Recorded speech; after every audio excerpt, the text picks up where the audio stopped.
Hello, everyone. Welcome back to Unfulfilled. My name is Camille, and I am your host. If you're new here on Unfulfilled, we dive into everything self-improvement, wellness related, ultimately talking about all the topics to live a more fulfilling life and dive into all the real things that we're feeling and experiencing on a day-to-day. So I'm so excited you're here. Thank you for joining today. Quickly, before diving into today's topic, if you could press subscribe or follow wherever you are listening, it will give you access to episodes every single Monday when they come out to start your week off on a great note, as well as really help my efforts to expand and grow the Unfulfilled community. So again, so grateful that you're here and tuning in. I'm really excited about today's topic. It's more of a personal experience than I'm used to sharing, but ultimately I went on my first solo trip to Europe a week ago at this point. I got back a week ago. I was there for 2 weeks. I want to share all about my experience and all of the ways that I grew from it and the fears and resistance I had going into it. And ultimately, I want to encourage every single person to consider doing something like this because I hear a lot of people say, oh, I could never do that, or I could never spend all of that time alone. And I really want to encourage everyone to really try to lean into doing something like this because I grew so much from the experience. And I think every single person would benefit from an experience like this. And ultimately, every single person can. It's just our fear that tells us that we can't. It's the uncertainty and unfamiliarity of maybe traveling alone or spending all that time alone that I think deters a lot of people from it. So I'm really excited to share my experience and hopefully inspire others to do the same. So I'll share how I approached going into the trip, the planning I did going into it, and how it went ultimately. So to provide some context and details on the actual trip, I spent 2 days in Paris, and then the next 5 days I spent staying in Nice in the south of France. And then I took day trips along the coast of France to cute little coastal towns and cities. And then I did one night in Venice to conclude before meeting up with a group in the Dolomites, Italy for a little yoga hiking retreat. But I'm going to highlight the solo travel portion because that's what I want this episode to be all about. So this was my first time going on a solo trip. So given it was my first time, I was definitely nervous going into it. And I had a lot of unease and uncertainty and just nerves going into the experience because like anything we haven't experienced before, I wasn't sure how I was going to go. I wasn't sure how I was going to enjoy it. And I just wasn't sure ultimately how I would feel during the experience. And it is a big deal. I was going overseas to a new continent entirely on my own. So definitely felt nervous going into it. And at first, these uneasy feelings made me want to make all of these detailed plans and sign up for group tours and just create structure to assure that I didn't feel lonely or that I didn't feel like bored when I was over there. Part of me wanted to make sure I always had things to do. And I'm also just a very structured person. So there was a part of me that wanted to go over there with structure and set itinerary. But I decided to take the total opposite approach. And I really went in not having a set schedule at all and kept my days very, very open because it allowed me to really do what I actually felt like doing and exploring that day. That was a big reason why I wanted to go on this trip, was to lean into spontaneity and lean into giving myself what I actually was craving, what I actually wanted to do that day rather than having to stick to a schedule just because that was what I planned months ago. So this was another big point of anxiety for me going into the trip because, again, in my day-to-day life in New York City, I love structure, I love productivity, I love routine. And so it was going to be a big learning curve and change for me to go into this trip really not having that structure and having totally open days, not even having social plans to kind of fill in the gaps and assure that I didn't get bored or lonely being on my own. But again, given that that was a big reason why I wanted to go on this trip, I made sure to keep it that way. And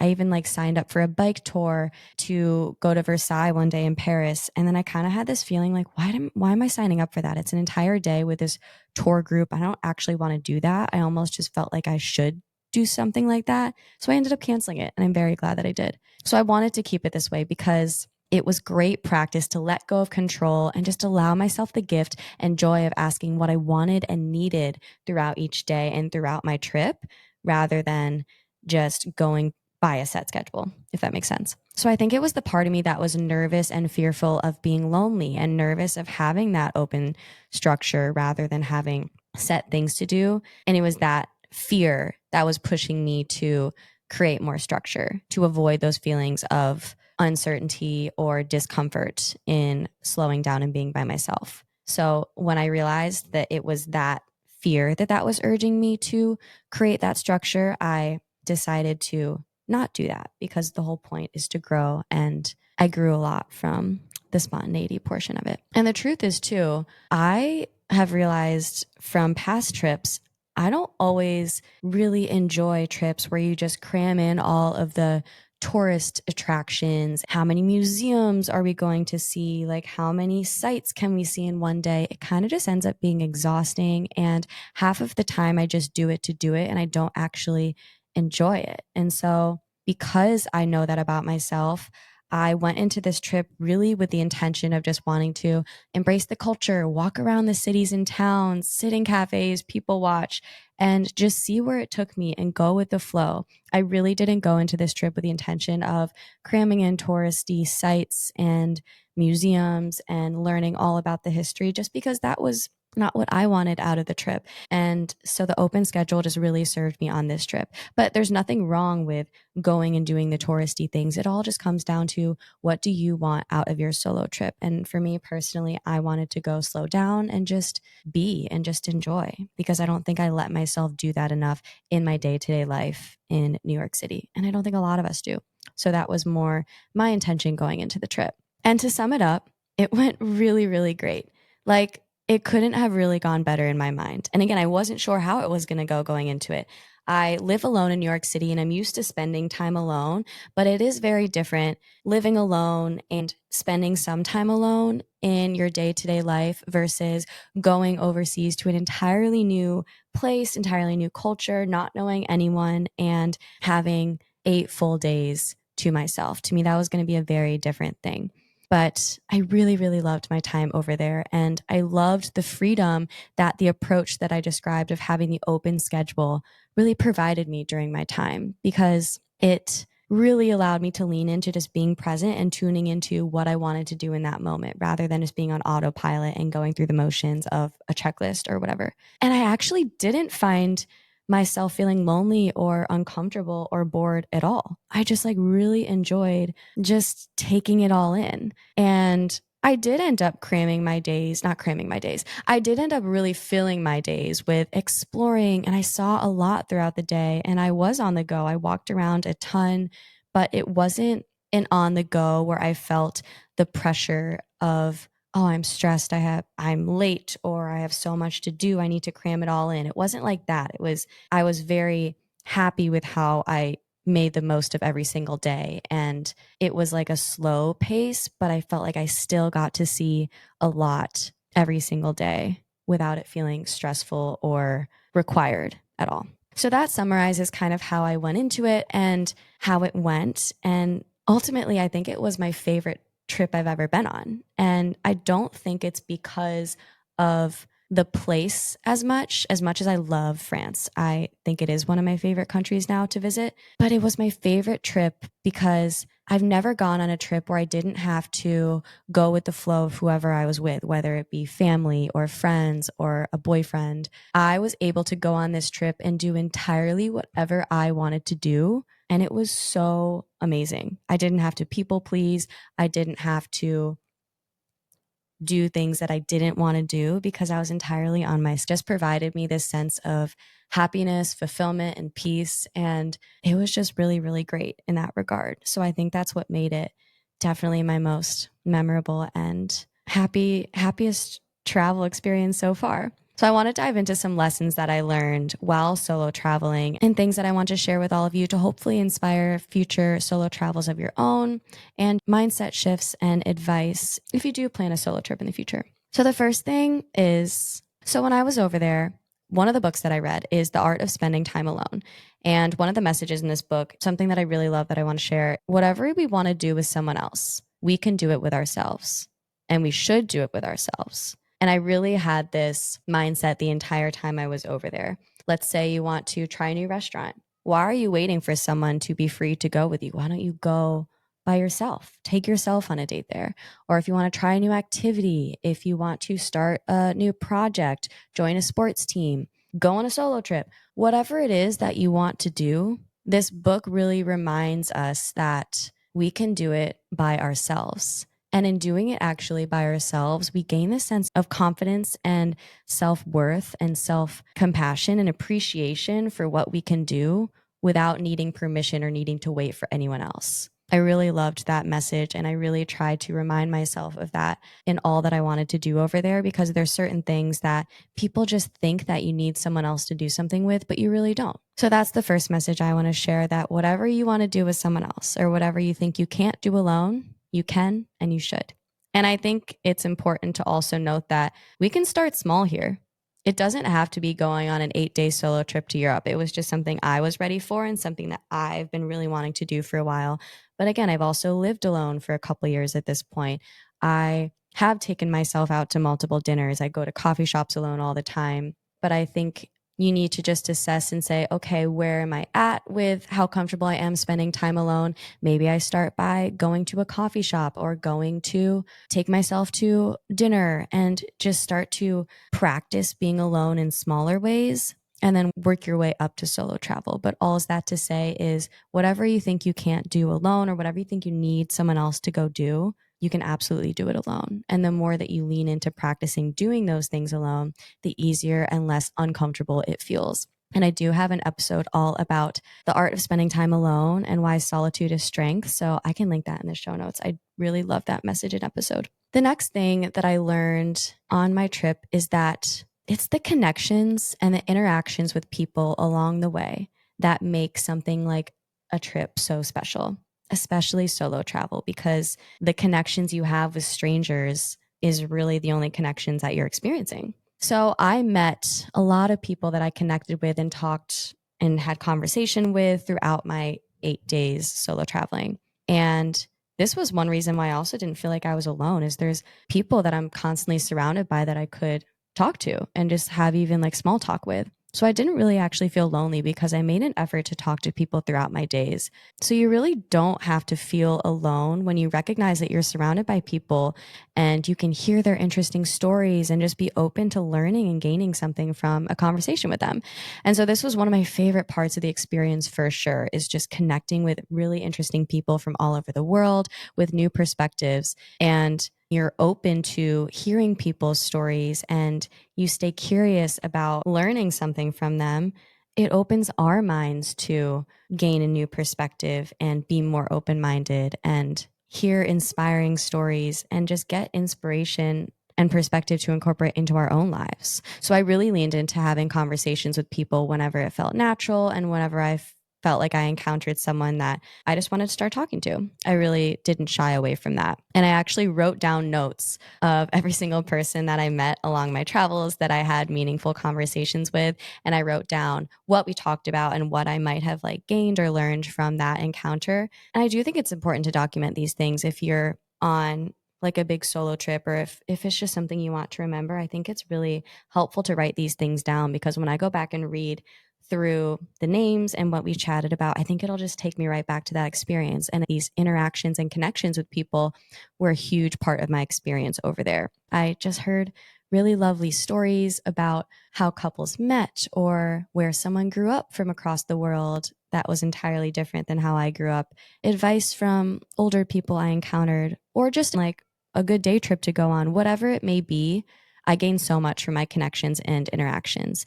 And I really learned and recognized that that's what makes travel so great, is the people that you meet. And I think it's also a great reminder that we're constantly surrounded by interesting people to connect and engage with, not just when we're traveling, but wherever we live, whatever city or town we live in, we're constantly encountering people, whether it be at the grocery store, coffee shop, at our office, or, doorman. We can connect with these people and feel a lot less alone in our day to day, in our lives, in our homes too.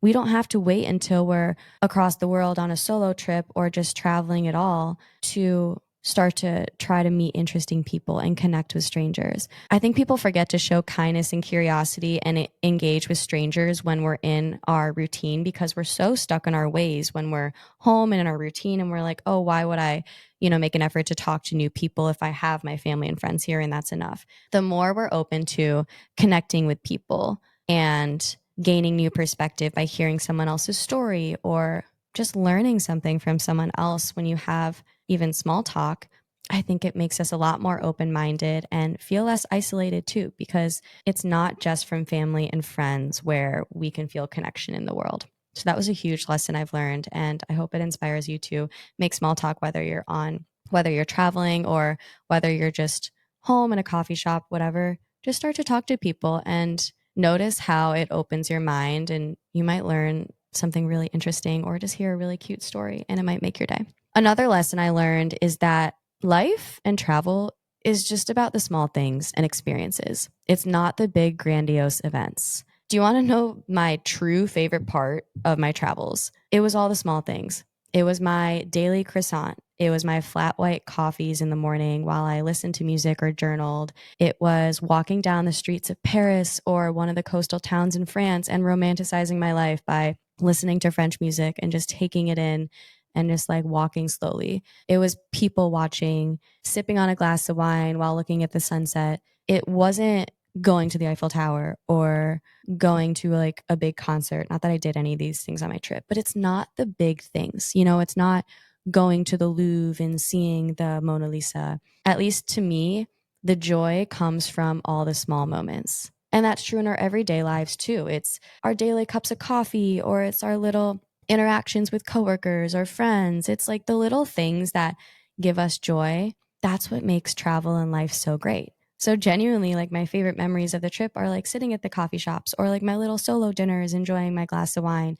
It wasn't like the huge, big touristy sites. So that was a big lesson that I learned too. And now coming back to my life in New York City, I'm really leaning into continuing to incorporate small joys, because the more small joys we can incorporate throughout our day, the happier and more fulfilling our lives are going to be. It's not planning like all these big grandiose events and plans, because those are honestly most of the time overrated, that it's all about the small joys. So yeah, it's the croissants, it's the coffees, and it's the glasses of wine, the good food. And think about it, when you go on a trip and you go to the big tourist attraction, you kind of go see it and then you're like, okay, like check, what's next?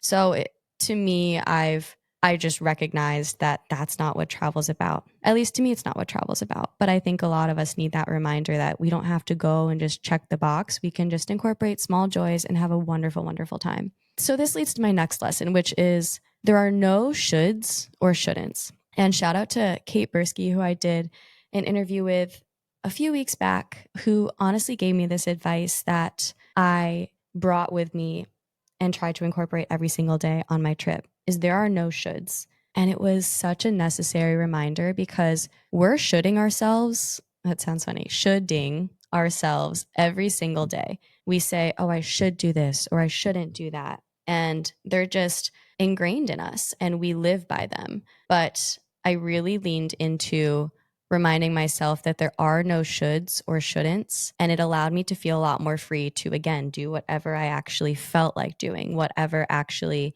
inspired me to do that day, whatever I was up for. Because if I just followed an itinerary or schedule saying like, oh, I'm supposed to go do this today, that's just a whole bunch of shoulds.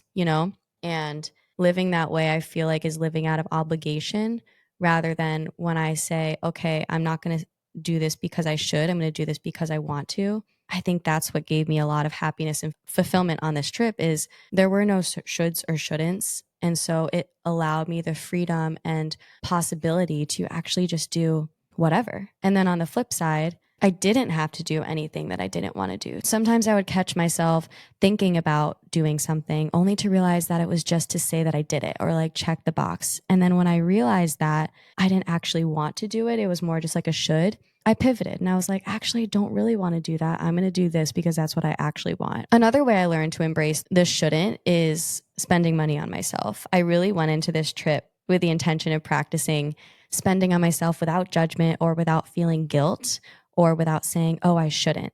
So I took myself to dinner every night without questioning it, which is very much something I don't do in New York City. Like I cook a lot unless I'm going out to dinner with a friend, but it felt really, really good to just like buy myself a nice dinner every single night. And I took myself to places that I like actually really loved, like not over the top places, but they were like nice restaurants because I wanted to like wine and dine myself and it felt really good. Or if I walked into a shop and I saw something that I wanted to buy myself, I did it.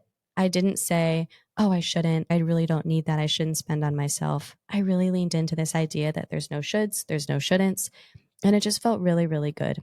So that was another lesson and mindset that I really incorporated over there. And it's something that I really want to bring back into my life in New York City in my day to day also, because again, I think so many of us live every single day constantly saying, I should or I shouldn't. And I think it takes away from allowing us to do what actually speaks to us and what we actually want to do and what's actually going to light us up and make us happy because we're bogged down by these shoulds and shouldn'ts. And so I am going to practice taking myself to dinner and letting go of the shouldn't narrative or buying myself something that I think looks nice. Or like if I'm craving a croissant one morning, I'm not going to say I shouldn't. I'm going to eat the croissant and be really happy about it. So those are some lessons and mindsets that I gained on the trip. And I want to conclude by addressing the idea that a lot of people, I think, have that they can't go spend all this time by themselves. That's way too scary. Or, I think a lot of people are just scared of this idea of just being alone for that long. And again, I think a lot of people are waiting for someone to go on the trip and to go do these things.